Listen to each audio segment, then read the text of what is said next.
Hi అండి, welcome back to భార్గీస్ wall. ఈరోజు అయితే అటుకులు ఉప్మా ఎలా చేయాలో చూపిస్తాను, వచ్చేసేయండి. ఇదైతే అటుకులు లావు అటుకులతో చేస్తామన్నమాట. సన్న అటుకులు అస్సలు పనికిరావండి. డిమార్ట్లో లావు అటుకులు దొరుకుతాయి, అయితే తెచ్చుకోండి. దీనికి కావాల్సింది ఇట్లా గిన్నె ఉంది కదా, ఇలా హోల్స్ ఉన్న గిన్నె తీసుకొని అటుకులు అయితే వేసేసుకుందాం. మనకి ఎన్ని కావాలని వేసేసుకొని అది మునిగేదాకా వాటర్ వేసేసుకొని ఉంచుకుందాం పక్కన ఫస్ట్ అయితే. తర్వాత ఇంకా ఈ ప్రాసెస్ అయ్యేలోపు అయినా అంతే. తర్వాత ఆయిల్లో తాలింపు గింజలు వేసి అవి వేగాక పల్లీలు వేసేసి కూడా ఎంచుకుందాము. తర్వాత ఒక ఆనియన్ అంటే పచ్చిమిర్చి కూడా వేసుకొని గోల్డెన్ బ్రౌన్ కలర్లోకి ఎంచుకుందాం. బాగా ఫ్రై అవనవసరం లేదు, జస్ట్ అట్లా ఫ్రై అయితే చాలు. మధ్య మధ్యలో తింటుంటే చాలా బాగుంటుంది అనమాట, బాగా ఫ్రై చేసిన దానికన్నా ఇలా అయితే.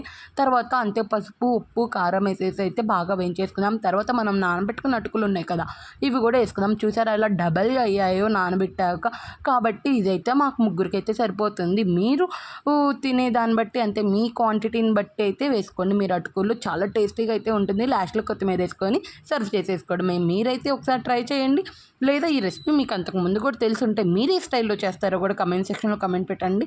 అంతే, లైక్ చేసి సబ్స్క్రైబ్ అయితే చేయండి. అంతే, కమెంట్ చేయండి. Okay, bye.